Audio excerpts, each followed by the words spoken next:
धोखा दुनिया में सबसे बड़ा धोखा ये है कि किसी का धोखा किसी की जवानी खा जाए।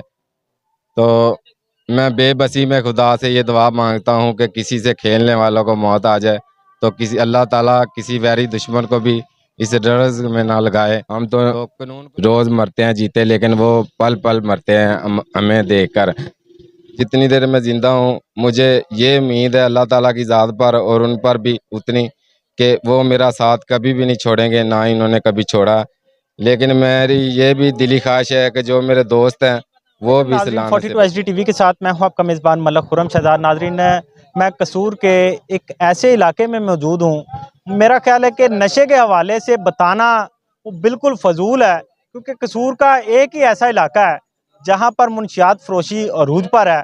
और ये आज से नहीं, यहाँ पर जो रहने वाले हैं मुकामी, उनका कहना है कि ये अरसा 30 से 35 साल हो चुके हैं, लेकिन आज तक कोई भी ऐसा ईमानदार पुलिस ऑफिसर नहीं आया जिसने आकर यहाँ से मुनशियात फरोशी का किला कमा किया हो।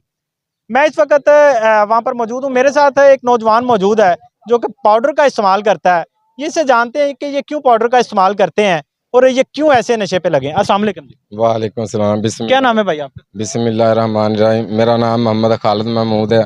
मैं सबसे पहले आपका 42 न्यूज़ का शुक्रिया अदा करता हूँ कि आप लोग आए, इन लोगों की बात सुनी जिनकी कोई भी नहीं सुनता। तो ये जो पाउडर का नशा ना अल्लाह ताला किसी को भी ना लगाए। ये है कि सब लोग इलाज करवाते हैं, पुलिस सख्ती करती है, लेकिन बाद में फिर दोबारा शुरू हो जाता है, फिर आम हो जाता है, फिर हर कोई करना शुरू कर देता है। क्योंकि इसका इन्फेक्शन है, डॉक्टर भी बताते हैं कि 3 साल तक रहता है। 3 साल में कभी भी जो ये ड्रग्स यूज़ करता है वो 2 साल बाद, 3 साल में 10 दिन वो यूज़ करना शुरू कर देगा, फिर वो इस पे लग जाएगा। खालिद भाई, मुझे ये बताएं कि आपकी उम्र कितनी है? मेरी एज है 28। शादीशुदा? नहीं जी, अनमैरिज हूँ। शादीशुदा नहीं है आप? हाँ जी। कैसे आप लगे, क्या वजह बनी कि आप नशे पे लग गए? बस वजह तो कुछ नहीं बनी। मेरी वालदा पहले तो फौत हो गई थी, 20 ईयर हो गए हैं। तो मैं बस स्मोकिंग करता था, सिगरेट यूज़ करता था। उसके बाद आहिस्ता आहिस्ता मैंने चरस शराब वगैरह पीनी शुरू कर दी। दोस्तों की गैदरिंग ऐसी हो गई कि ना कोई पूछने वाला था घर में, ना कोई रोकने वाला था। जब दिल करता था आ जाना घर, जब दिल करना बाहर चले जाना। तो वालिद साहब नहीं है आपके? नहीं, वाला साहब को भी 11 ईयर हो गया है, वो भी। मतलब वालिद वालदा दोनों फौत हो चुके हैं। जी पढ़े लिखे हो आप? जी जी। क्या क्वालिफिकेशन है आपकी? मैं मैट्रिक हूँ। मेरे वाला साहब चेयरमैन थे सैयद बाबा बुल्ले शाह डिवीज़न वापडा में। तो मेरे भाई उनकी जगह पे सिलेक्ट हुए हैं अभी।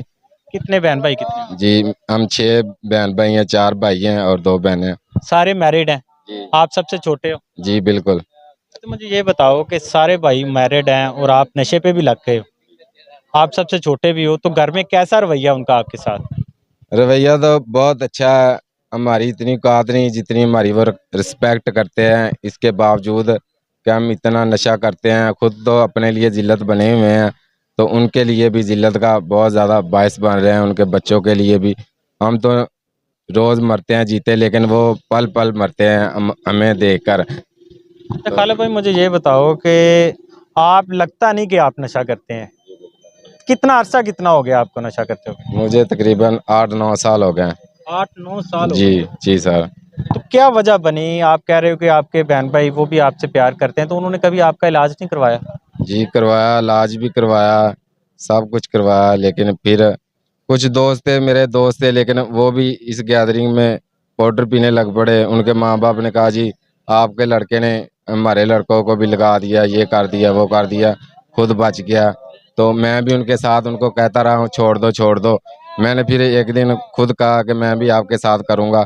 मैंने किया, मैंने छोड़ दिया। मैंने कहा अब तुम भी छोड़ो, लेकिन उन्होंने नहीं छोड़ा। लेकिन मेरे जिस्म में भी, खून में भी वो रच गया। क्या वजह बनी कि आपका इलाज भी करवाया, दोबारा आपके दोस्तों ने भी कहा, आपने भी दोस्तों को कहा, उसके बाद फिर उसी दलदल में आप आके फंस गए? क्या वजह क्या है? कोई ऐसा कोई मेन इशू, किसी के साथ कोई प्यार तो नहीं हो गया? प्यार की वजह से तो नहीं लग गए दोबारा? प्यार भी ऐसी भी कोई चीज़ है, लेकिन जब कोई रिस्पेक्ट करता है, तो जब इंसान साफ हो जाता ना, तो सच सच बोलने की जज़ा और सज़ा एक ही है कि इंसान अकेला रह जाता है। और सच को सच करने के लिए 2 लोगों की ज़रूरत होती है। एक जो सच बोल सकता हो और एक जो सच सुन सकता हो। जब इंसान छोड़ देता है तो फिर बहन भाई जो उनके बच्चे होते हैं वो नहीं अच्छा समझते। रहने वाले आसपास के करीबी लोग भी कहते हैं, वो अपने बच्चों को नहीं आने देते पास कि ये नशा करता है, इसे कोई इन्फेक्शन ना हो, हमारे बच्चों को ना हो जाए। तो इससे घर वाले भी ऐसे बातों में, तो फिर इंसान कहता है ठीक है, मुझे ये कह तो रहे हैं तो फिर मैं अपनी ऐसे ही ठीक है। मतलब अपनी अना में आके दोबारा वही बंदा फिर लग जाता है। जी बिल्कुल ऐसी बात ही है। आप किसी के साथ लव तो नहीं था जिसने आपको ऐसी बात की हो कि आप उसी अना में दोबारा फिर इसी दलदल में फंस गए हो, दोबारा फिर नशा करने लग गए हैं? ये भी बात है, क्योंकि धोखा दुनिया में सबसे बड़ा धोखा ये है कि किसी का धोखा किसी की जवानी खा जाए। तो मैं बेबसी में खुदा से ये दुआ मांगता हूँ कि किसी से खेलने वालों को मौत आ जाए, तो किसी अल्लाह ताला किसी वैरी दुश्मन को भी इस ड्रग्स में ना लगाए। तो कानून को भी चाहिए कि ये बंद हो जाए। तो बहुत से लोग, बहुत सी ज़िंदगी है जिनके जो खुद नहीं जीना चाहते, उनके पीछे बहुत से लोग हैं जो उनकी तरह जीना चाहते हैं, उनकी ज़िंदगी दोबारा फिर जीना चाहते हैं, उनको जीना देखना चाहते हैं। जिसके साथ आपको लव हुआ था उसकी शादी हो गई है? नहीं, उसकी शादी नहीं हुई फिलहाल। तो फिर आपको तो छोड़ के उसे अच्छा बन के दिखाना चाहिए ना, कि जब आप अच्छे बनोगे उसकी फैमिली में आपकी रिस्पेक्ट होगी तो ऑटोमेटिकली आपकी शादी भी हो सकती है उसके साथ। अगर किसी अच्छे को बुरा कहा जाए ना, तो वो अच्छा भी होके बुरा अच्छा नहीं हो सकता, क्योंकि अच्छा बन के दिखाना पड़ता है अच्छे काम करके। जैसे देखो आप अगर यहाँ पे रहोगे, ये सारी कचरा कुंडी है, बिल्कुल यहाँ पर सारे कचरा कुंडी है, इंजेक्शन पड़े हैं, टीके टूटे हुए पड़े हैं, कांच है सारे इंजेक्शन का। तो जो जो आपको यहाँ पर देखेगा वो ना देखेंगे, उनके कोई रिलेटिव देखेंगे, कोई मोहल्लेदार देखेगा, तो आपको कैसे अच्छा कहेंगे? मैं अपना भी थोड़ा सा साइड बिजनेस बिजनेस क्या, एक मजदूरी करता, केबल का मैंने ठेका लिया हुआ था। तो मैं वहाँ पे काम करने लग पड़ा अपना। फिर लोगों ने कहा ये जी छुपके करता है, क्योंकि पैसा इंसान के अवैल छुपा लेता। लेकिन फिर भी वही बात है, कुछ दोस्त ऐसे थे कि उनके साथ मिलूँगा तो मुनाफिक बन जाऊँगा, कुछ दोस्त ऐसे थे आप जैसे, उनके साथ मिलूँगा तो मोमिन बन जाऊँगा। अब ना आप जैसे दोस्तों के साथ रहा जाता, ना मोमिनों के साथ ना मुनाफिकों के साथ। किसी के कहने से अपनी ज़िंदगी तबाह कर लेना, क्या ये अच्छा काम है? नहीं, ये तो बहुत बुरा काम है। तो फिर आप कर तो रहे हो, किसी के कहने पे कोई आपको बुरा कहता है तो आप कहते हैं अच्छा मैं फिर बुरा बन के दिखाता हूँ। आप कर तो रहे हो ऐसा। बिल्कुल यही बात है। क्या कहना चाहोगे नौजवान नस्ल को? मैं तो नौजवान नस्ल से यही कहना चाहूँगा कि ये सबसे बड़ी लानत है।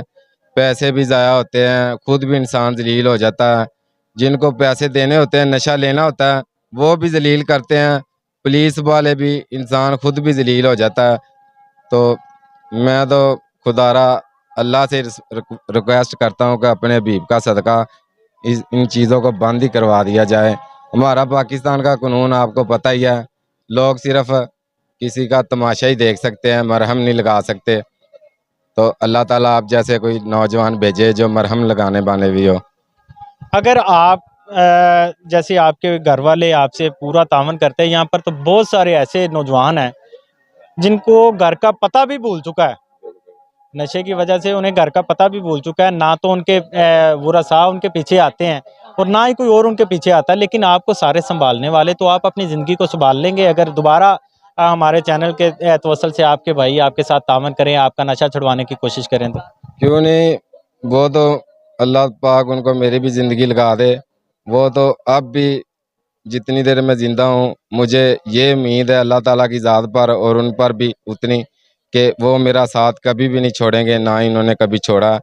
लेकिन मेरी ये भी दिली ख्वाहिश है कि जो मेरे दोस्त हैं, वो भी इस लानत से बचें। जी नाज़रीन, आपने इस नौजवान की बात सुनी। उसका कहना है कि मेरे घर वाले भी मेरे साथ तावन करते हैं, लेकिन दोस्तों की ऐसी महफ़िल और ऐसी अना की वजह से मुझे जब मोहल्लेदार कहते थे, मेरे दोस्त कहते थे कि तू बड़ा पारसा बन गया है, तू तो छुप-छुप के नशा करता है, मैं अपना काम भी करने लग गया था।